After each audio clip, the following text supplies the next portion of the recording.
ஆண்டவராகிய இயேசு கிறிஸ்துவின் நாமத்தில் காலை வாழ்த்துக்கள்.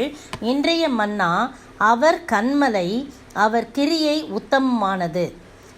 உபாகம் 32:4. எவ்வளோ ஆணித்தரமாக மோசை தான் இதை உபாகமெல்லாம் எழுதுகிறாரு. அவரோட புத்தகம்தான். அப்படின்னும் போது ஆகமங்கள் பார்த்திங்கன்னா இந்த உபாகமெல்லாம் அவர்கிட்ட கர்த்தர் சொல்லி அதை எழுதுறது. இப்போ பாருங்க, அதில் எழுதியிருக்கார் துவக்கத்தில், வானங்களே செவி கொடுங்கள், நான் பேசுவேன், பூமியே என் வாய்மொழிகளை கேட்பாயாக. பூமியில் வாழ்கிற நம்ம தான். மழையானது இளம் பயிரின் மேல் பொழிவது போல என் உபதேசம் பொழியும், பனித்துளிகள் புல்லின் மேல் இறங்குவது போல என் வசனம் இறங்கும் அப்படின்னு சொல்லிட்டு ஆண்டவருடைய வார்த்தையை தான் என்ன பண்ணுறாரு, அவர் சொல்கிறத நம்ம பார்க்குறோம். அப்புறம் பார்த்திங்கன்னா 3வது வசனம், கர்த்தருடைய நாமத்தை பிரசித்தம் பண்ணுவேன், நம்முடைய தேவனுக்கு மகத்துவத்தை செலுத்துங்கள் அப்படின்னு சொல்லிட்டு அவர் தான் கன்மலை, அவர் கிரியை உத்தமமானது. அப்போ கன்மலையான கர்த்தருடைய கிரியையெல்லாம் உத்தமமானது. அவர் வழிகளெல்லாம் நியாயமா, அவர் நியாயக்கேடில்லாத சத்தியமுள்ள தேவன், அவர் நீதியும் செம்மையுமானவர். ஆண்டவரை எப்படி புகழ்ந்து சொல்கிறார் பாருங்க.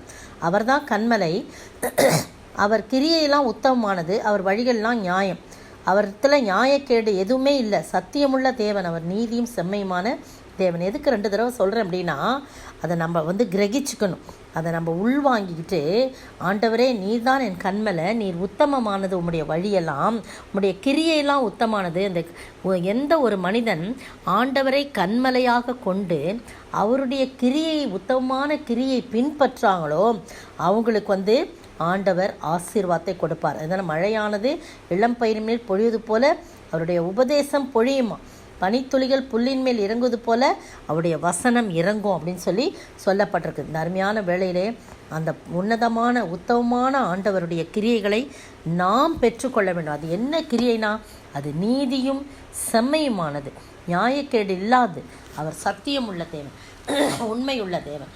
அதை நம்ம பின்பற்றும் போது அவருடைய கிரியை இதுதான். இந்த கிரியாகிய உத்தம கிரியாகிய அவருடைய நியாயத்தையும் நீதியும் செம்மையுமான வழிகளையும் நியாயக்கேடில்லாத காரியத்தையும் நாம் பின்பற்றும் போது அவர்தான் நமக்கு என்றென்றைக்கும் கன்மலையும் கோட்டையும் துருகமும் இரட்சண்ய கும்புமாய் இருப்பார். எனவே அந்த ஆண்டவரை நோக்கி ஜெபிப்போமா.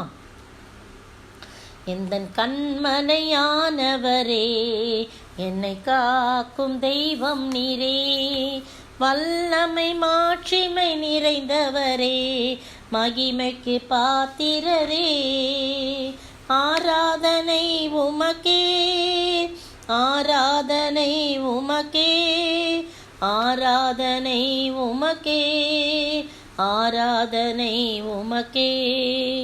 ஸ்தோத்திரிக்கிற ஆண்டவரே, துதிக்கிற ராஜா, நீரே என் கன்மலை ஆண்டவரே. அப்பா தகப்பனே, உம்முடைய கிரியையெல்லாம் உத்தமமானது ஆண்டவரே. அந்த உத்தமமான கிரியையாகிய ஆண்டவரே நியாயத்தையும் நீதியையும் நியாயக்கேடில்லாத காரியத்தையும் சத்தியத்தையும் நாங்கள் பின்பற்றும் போது நீர் எங்களுக்கு கன்மலையாய் இருக்கிறீர். அந்த அடைக்கலம் போதும் ஆண்டவரே. எங்களுக்கு உலகத்தில் எந்த காரியமும் எங்களை தொட முடியாது. ஏனென்றால் நீர்தான் எங்கள் கன்மலையும் கோட்டையும் துருகமும் இரட்சண்ய கொம்புமாய் இருக்கிறீர் ஆண்டவரே. எனவே உம்முடைய கர்த்தாவே, அந்த கன்மலையின் நிழலுக்குள் நாங்கள் ஓடி ஒளிந்து கொள்கிறோம். இயேசுவின் நாமத்தில் ஜெபிக்கிறேன் பிதாவே, ஆமீன், ஆமீன். நேற்றைய பதில், பிரேத குழிகளில் உள்ள அனைவரும் கர்த்தருடைய சத்தத்தை கேட்கும் காலம் வரும். யோவான் 5:28. இன்றைய கேள்வி, உங்களில் எது இல்லை என்று அறிந்திருக்கிறேன் என்று இயேசு சொன்னார். உங்களில் எது இல்லை என்று நான் அறிந்திருக்கிறேன் என்று இயேசு சொன்னார்.